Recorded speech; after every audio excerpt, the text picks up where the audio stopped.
So I set out to record an album that featured sequencers, and it featured this idea of the sequencer patterns constantly evolving over time, actually sitting down and using the switches and knobs make a performance with the sequencer rather than just a pattern that repeated. So I ended up naming the CD Sectio Aurea, which is Greek, I believe, for the golden ratio, which is a ratio that we all see every day in our lives, from the shape of the Andromeda galaxy down to patterns in leaves in the forest. The idea of that plugs very nicely into this music that's kind of circular because it's a sequencer, but because it's ever changing, it breaks out of the circle and becomes a spiral. So listening to the recordings I made for this album, it really suggested to me the golden ratio, and so that's the genesis of the title of the CD. So the one thing that I would say that's consistently you'll notice through the CD is that, with the exception maybe the overture piece, which is called Overture, you'll notice that that's a big part of what's going on. From the second track, the third track, which is only sequencers, there's no melody at all. I think of all the tracks that use the sequencer on the CD, that's the one where I'm really hitting what I was going for, was that constantly evolving, ever-changing sequencer pattern. Each time I sat down to record a piece, I made very conscious decisions about the tools that we're going to use. Consistently, this was used. Which synthesizers I was going to use in addition to this. Also, each piece, how I patched the synthesizer changed based on what I wanted to do with that piece. And those pieces that center around sequencers unfolding, the first step was that I went through, created the patch, did some kind of rehearsal runs and explored what I could do with that patch and with the sequencer, and then sat down and hit record and recorded the entire sequencer line from end to end without stopping. So each of there are 5 pieces total in the album. 4 of them very extensively use these sequencers, and a few other sequencers that I use along with it. Each one of those pieces, the sequencer part was recorded first and recorded without overdubs, because one can't do that because everything's in sync with it. If something goes wrong, the whole track is done. And I did something different this time that really changed my outlook on the process of recording. I'd been using the computer to record a lot, and I acquired an 8-track digital recorder that allowed me to record just by arming a track and hitting the record button without booting up the computer and setting up all these things and making sure the audio face was plugged in correctly and set up correctly. It just took all that out. I could just sit down, turn on the recorder, hit record, and play. The other thing that I did is I didn't record this in the studio that I built. The third floor of my house I converted into a studio, and this time I recorded this whole CD in my living room.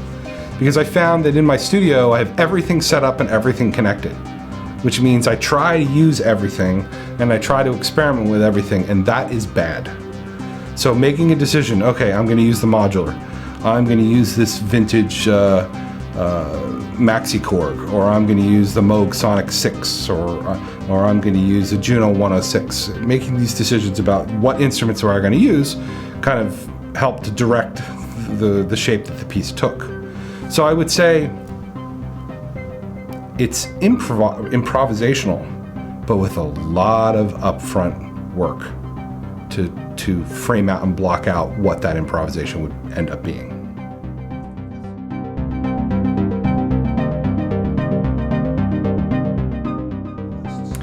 It's interesting that you bring that up, because the first sequencer was created by Don Buchla for the San Francisco tape music, what they call themselves, the San Francisco Tape Music Center, because everyone was tired of using tape, of cutting tape. And so the idea is, let me make us a device that will generate a series of control voltages which correspond to certain pitches. Morton Subotnick. What came out of that? Silver Apples of the Moon.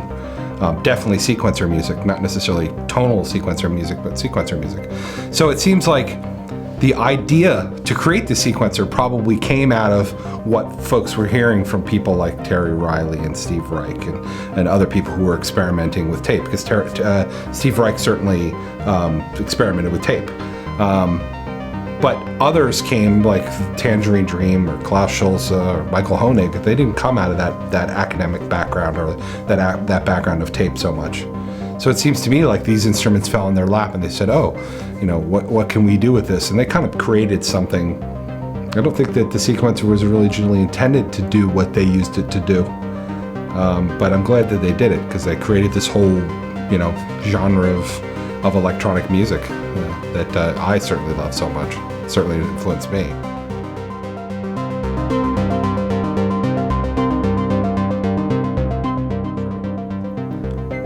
This was a significant investment, and I made a deal with myself. I hadn't recorded a solo album that wasn't a recording of a live performance in over 10 years. I said, okay, this is a significant purchase. It's a significant direction to go. If I buy this thing, I have to record an album.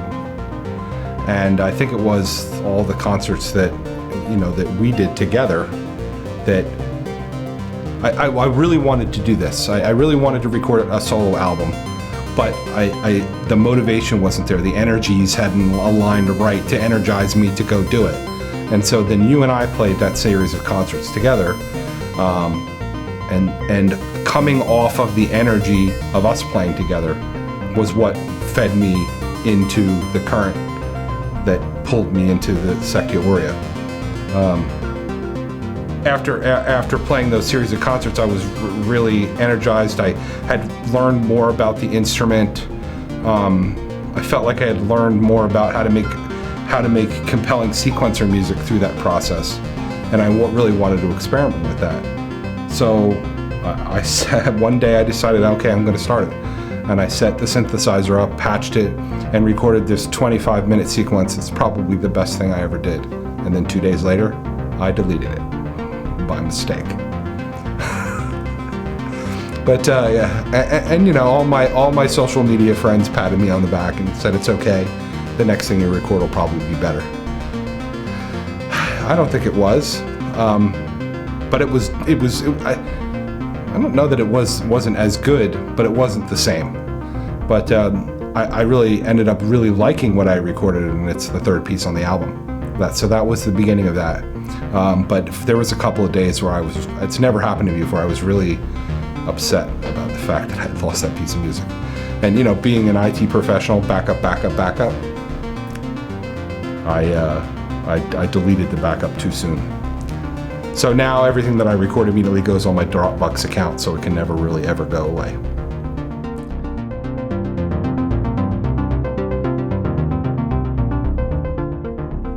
Creating this album felt like coming home, like visiting a place that you've never been, but that feels like home when you go there.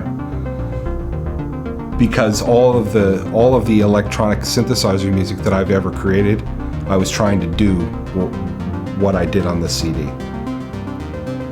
Using the computer to make music, using Ableton Live and plugins. But because you can't put your hand on this switch and turn this knob, get physical and into it and really be able to control it, I couldn't do what I wanted to do. This has finally, for the first time, allowed me to do what I've always envisioned. So it's very significant. The CD, hopefully people will feel the way I feel about it, but it's very significant to me because it jumps out as, oh, that's it. That's what I've always been trying to do. And I'm excited about that. I'm certainly excited to share it with the world. We'll see what they think.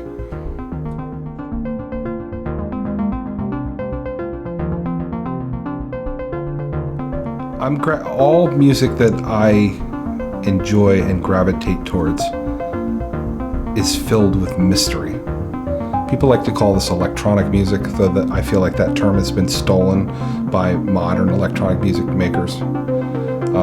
So maybe electronic music is too broad of a term. People like to use the term space music, which I think is good because it has a double meaning. It could be music that suggests outer space. It could be music that suggests inner space. It could be music that suggests both. But to me, I almost want to coin a term, music of mystery, because that's what this is. When I sit down and listen to a piece of music, like some of the bands that we mentioned, the consistent theme there is mystery, or the feeling that you're staring out over vistas that no one's ever seen before.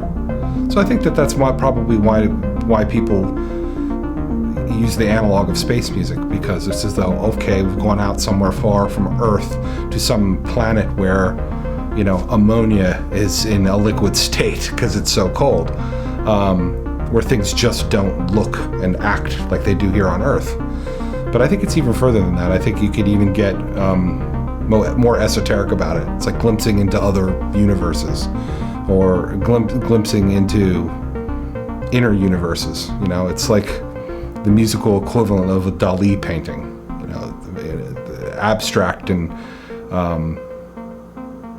unsettling sometimes. And that interests me. I mean, as much as I like to listen to someone sing and make and happy songs, sometimes I want to go on a voyage. I want to take a trip. I want to dive into the mystery. And this music certainly takes me there. And that's what pulls me towards making this kind of music. It's because I want to be the generator of that mystery, for others and for myself.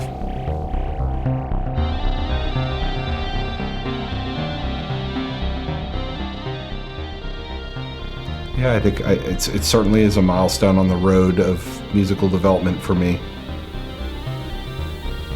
I don't really think about that. I guess that's true, but it's not something that I really think about as I move down the road. I guess what I think about now is it's a little frightening to me, because I think I hit what I was always trying to get to. But now that I've gotten where I've always been trying to get, where do I go next? So that's a little frightening and a little inspiring all at the same time. What am I going to do? What am I going to do now? So, yeah, it's a milestone. I have traveled across the land that I know and come to the border of a place I don't.